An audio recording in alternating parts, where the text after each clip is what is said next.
हम अक्सर क्रिकेट में कमबैक्स की बात करते हैं। एक अच्छे क्रिकेटर को उसके लंबे करियर में काफी बार बुरे समय का सामना करना पड़ता है, जहां उसके रन्स नहीं लगते, टेक्निक गलत होने लगती है, क्रिटिसिज्म का सामना करना पड़ता है और भी काफी कुछ उसके लिए उल्टा दिशा में चलने लगती है। ऐसे समय में काफी मुश्किल होता है एक क्रिकेटर को वापस अपने करियर को पटरी पर लाना। लेकिन विराट कोहली, इन्होंने अपने करियर में काफी बुरे समय देखे, कई बार बुरे फॉर्म का सामना करना पड़ा, लेकिन इन्होंने हर बार अपने आप को प्रूव कर दिखाया है, लोगों को गलत और अपने आप को सही प्रूव कराया है। कुछ ऐसा ही कमबैक कर दिखाया था विराट ने 2014 में। विराट की टेस्ट करियर अभी थोड़ी नई थी और वह अपने आप को तीनों फॉर्मेट का एक शानदार प्लेयर बनाना चाहते थे, और यहाँ देखने को मिलता है उन्हें उनके करियर का सबसे बुरा वक्त। वो डिप्रेशन में जा चुके थे। रन्स, टेक्निक, रिस्पॉन्सिबिलिटी, बिहेवियर और भी ना जाने कितनी चीजों के लिए इन्हें काफी कुछ सुनना पड़ा। कमबैक के लिए अगला सीरीज तो था, लेकिन सामने थी उस समय की वर्ल्ड की बेस्ट टेस्ट टीम ऑस्ट्रेलिया, और उनके पास था शायद वर्ल्ड की बेस्ट बॉलिंग लाइनअप, और सीरीज भी होना था ऑस्ट्रेलिया के होम ग्राउंड पर।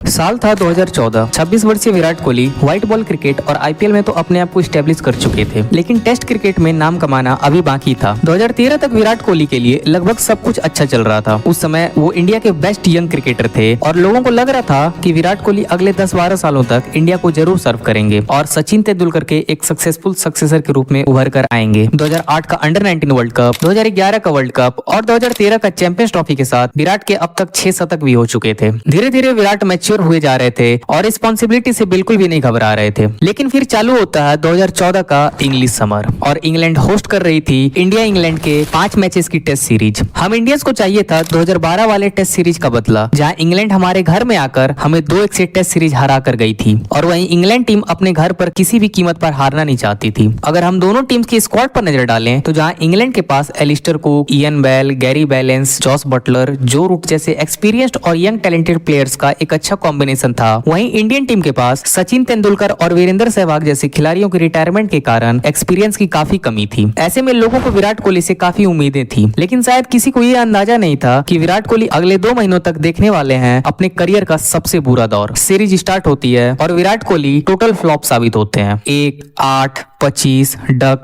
39, 28 डक, 7, 6, 20।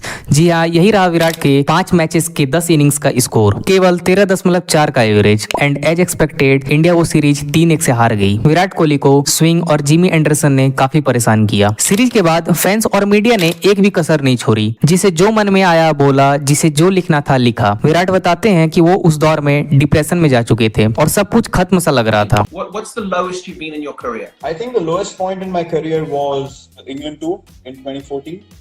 इतनी बुरी सीरीज के बाद कमबैक करना बिल्कुल आसान नहीं था, लेकिन विराट को कमबैक करना था। टेस्ट क्रिकेट में अपने आप को इस्टेब्लिश करना था, लेकिन कमबैक करना बहुत मुश्किल था, क्योंकि इंडिया का अगला सीरीज था बॉर्डर गावस्कर ट्रॉफी, यानी कि इंडिया ऑस्ट्रेलिया की सीरीज, वो भी ऑस्ट्रेलिया में। उस समय ऑस्ट्रेलिया टेस्ट रैंकिंग्स में नंबर 2 पर थी और उसके पास था दुनिया का सबसे dangerous bowling attack. Experienced Mitchell Johnson से लेकर यंग मिचेल स्टार्क तक हर एक गेंदबाज में क्वालिटी थी। शायद इसीलिए जिस इंग्लैंड ने इंडिया को 2012 और 2014 में टेस्ट सीरीज हराया था, उस इंग्लैंड को ऑस्ट्रेलिया 5-0 से हरा कर आ रही थी। ऐसे में इंडिया के जीतने के चांसेस और विराट के कमबैक की पॉसिबिलिटी बिल्कुल नामुमकिन थे। ग्लेन मैकग्रा ने तो इंडिया की 4-0 की हार की प्रेडिक्शन की थी। विराट कोहली, जिनका पिछला सीरीज बिल्कुल एक बुरे सपने जैसा गया था, उनके लिए कमबैक करना बहुत मुश्किल लग रहा था। लेकिन क्रिकेट की दुनिया में विराट जैसा प्लेयर के लिए शायद ही कोई चीज मुश्किल हो। सीरीज स्टार्ट होती है और विराट को पहले मैच के लिए कैप्टेंसी दे दी जाती है, क्योंकि उस समय के कैप्टन महेंद्र सिंह धोनी को रेस्ट दे दिया गया था। मैच स्टार्ट होता है, विराट कोहली टॉस हार जाते हैं और ऑस्ट्रेलिया पहले बैटिंग करते हुए इंडिया पर पूरी तरह अटैक कर देती है और 4 ओवर्स में 40 रन बना देती है। जी हाँ, टेस्ट क्रिकेट में पहले 4 ओवर्स में 40 रन बना देती है और ऑस्ट्रेलिया 517 रन पर डिक्लेयर करती है। इंडिया और विराट कोहली पर बहुत ज्यादा प्रेशर था। विराट के दिमाग में अभी भी इंग्लैंड की सीरीज चल रही थी। Heart was racing because all I could think of was flashes of 2014. Crowd ने भी उन्हें बू करना स्टार्ट कर दिया था। 35,000 people in that stadium. They all started booing when I walked in.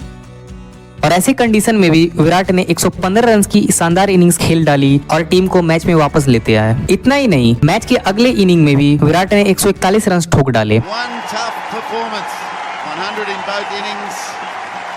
और वर्ल्ड क्रिकेट में अपना कमबैक अनाउंस कर दिया। दूसरा मैच विराट के लिए बहुत अच्छा नहीं गया, लेकिन फिर आया एक बड़ा match, boxing day test match. इस मैच में भी विराट ने ऑस्ट्रेलिया के 530 रन का पीछा करते हुए 169 रन की पारी खेल डाली।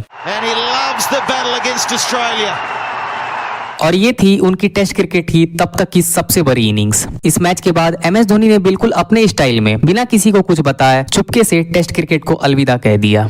और बड़ी खबर आपको बता दें, महेंद्र सिंह धोनी ने टेस्ट क्रिकेट से संन्यास ले लिया है। इस बात का ऐलान किया गया है कि महेंद्र सिंह धोनी अब टेस्ट क्रिकेट नहीं खेलेंगे। विराट ने फिर सीरीज के चौथे और आखिरी मैच में इंडिया को लीड किया, जहां उन्होंने सीरीज का चौथा शतक ठोक डाला और दुनिया को बता दिया कि वह कोई आम बैट्समैन नहीं है। वैसे तो हम ये सीरीज 2-0 के मार्जिन से हार गए, लेकिन इस सीरीज ने हमें विराट कोहली का ऐसा रूप दिखाया जो किसी ने शायद आज तक नहीं देखा। चाहे वो ओपोनेंट का बेस्ट बॉलर मिचेल जॉनसन के स्लेजिंग का जवाब देना हो या फिर ऑस्ट्रेलियन क्राउड को मिडिल फिंगर दिखाना हो। पूरे सीरीज के दौरान जब भी इंडिया संकट में दिखी, कोहली ने अपने दम पर टीम को अच्छे पोजीशन में लाकर खड़ा किया। जहां सभी को 4-0 के हार की उम्मीद थी, वहीं हम केवल 2 मैच हारे, वो भी बहुत छोटे मार्जिन से। इसके बाद विराट टीम इंडिया के फुल टाइम टेस्ट कैप्टन बन गए और फिर स्टार्ट हुआ इंडिया के सबसे सक्सेसफुल टेस्ट कैप्टन और one of the best ever test batsman का एक ब्यूटीफुल लेगेसी। 2014 में जिस इंग्लैंड में केवल 134 रन बना पाए थे, 2018 में उसी इंग्लैंड के उसी 5 मैचेस के टेस्ट सीरीज में 593 रन बनाए। जिस ऑस्ट्रेलिया को उनके घर पर हम आज तक नहीं हरा पाए थे, उसी ऑस्ट्रेलिया को उन्हीं के घर में 4 साल के अंदर 2 सीरीज हरा दिए। और इस तरह विराट ने शुद्ध समेत बदला लिया और कर लिया क्रिकेट का one of the biggest and most underrated comeback.